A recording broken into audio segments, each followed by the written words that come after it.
friends, in this video today we are going to simply discuss about fluency. So आज हम लोग इस video में सीखेंगे, आज हम लोग इस वीडियो में जानेंगे कि फ्लुएंसी कैसे लाएं। तो बेसिकली होता क्या है, जब हम लोग इंग्लिश स्पीकिंग शुरू करते हैं सीखना, तब क्या करते हैं, थोड़ा बहुत इंग्लिश सीख लेते हैं, उसके बाद डायरेक्ट स्पीकिंग करने लग जाते हैं, यानी बोलने लग जाते हैं। और जब हम लोग बोलने लग जाते हैं थोड़ा बहुत इंग्लिश सीख करके, तो हम लोग सही से नहीं बोल पाते हैं और अटक जाते हैं। उसके बाद डिमोटिवेट हो जाते हैं, उसके बाद फिर इंग्लिश सीखना ही छोड़ देते हैं। तो ये गलत तरीका है। अगर आप शुरुआत किए हैं अभी तुरंत, नए नए हैं, उसके बाद आप डायरेक्ट बोलने लग जाइएगा तो थोड़ी ना बोल पाइएगा। सो ये तरीका सही नहीं है। पहले हम लोगों को पूरा प्रॉपर सीखना चाहिए, थोड़ा बहुत ग्रामर का नॉलेज भी होना चाहिए। उसके बाद सेंटेंस रीड करना चाहिए, स्टोरी रीड करना चाहिए, उसके बाद लिसनिंग करना चाहिए, बहुत ही ज़्यादा सुनना चाहिए। उसके बाद सुनते सुनते धीरे धीरे थिंकिंग कैपेबिलिटी हम लोगों के अंदर विकसित होता है। उसके बाद कहीं जा कर के हम लोगों को बोलना शुरू करना चाहिए। लेकिन हम लोग क्या करते हैं, थोड़ा सा सीख लेते हैं ग्रामर, थोड़ा सा सीख लेते हैं वोकेबलरी, थोड़ा सा रीड कर लेते हैं स्टोरी, उसके बाद डायरेक्ट बोलने लग जाते हैं। और उसके बाद जब बोलने जाते हैं तो अटक जाते हैं, किसी से बोलने लगते हैं या तो फिर किसी चीज़ के विषय में भी बोलने लगते हैं तो अटक जाते हैं। तो ऐसे में क्या करते हैं, डिमोटिवेट होकर के फिर सीखना ही छोड़ देते हैं। ज़्यादातर लोग सीखना तो चाहते हैं, लेकिन यही कारण से वो इंग्लिश नहीं सीख पाते और छोड़ देते हैं। 90% लगभग लोग इसी कारण से इंग्लिश छोड़ देते हैं, और 10% लोग ही जो कंसिस्टेंट रहते हैं इस पर, वो इंग्लिश पूरी तरह से सीख पाते हैं। तो शुरुआत में हम लोगों को क्या करना चाहिए, जिससे कि इंग्लिश बोलना आ जाए और फ्लुएंटली हम लोग इंग्लिश बोल सकें।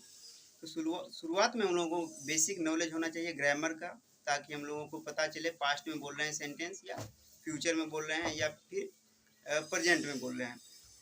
तो थोड़ा बहुत बेसिक नॉलेज होना चाहिए ग्रामर का। उसके बाद हम लोगों को स्टोरी सुनना चाहिए, कार्टून वीडियो सुन सकते हैं हम लोग, क्योंकि कार्टून वीडियोज थोड़ा समझना आसान होता है, इसलिए शुरुआत में कार्टून वीडियो सुनिए। उसके बाद फिर मूवी देख सकते हैं, उसके बाद कॉन्वर्सेशन किसी का सुन सकते हैं इंग्लिश में।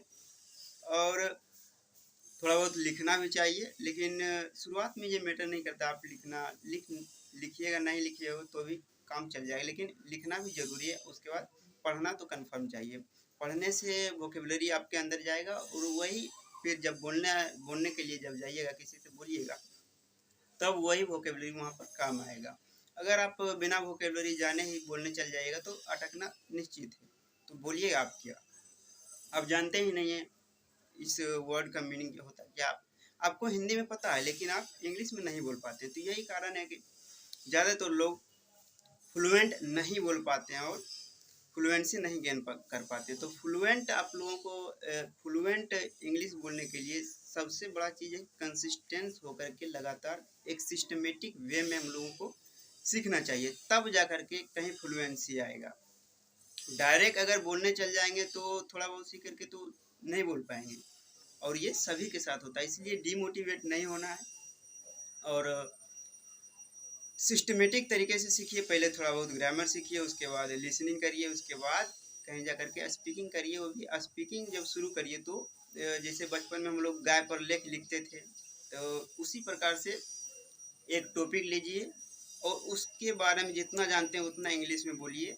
और इस प्रकार से धीरे धीरे बोलते बोलते हम लोगों का स्पीकिंग स्किल्स बढ़ेगा, और धीरे धीरे फिर फ्लुएंसी आएगा। एक दिन में ये फ्लुएंसी नहीं आएगा, कम से कम 5 से 6 महीना लग जाएगा, तभी हम लोग पूरे अच्छी तरीके से सीख सकते हैं। तो डिमोटिवेट नहीं होना है, लगातार सीखते रहिए और लगातार आगे बढ़ते रहिए। हम लोग मिलेंगे फिर से एक नए वीडियो में, तब तक के लिए बाय।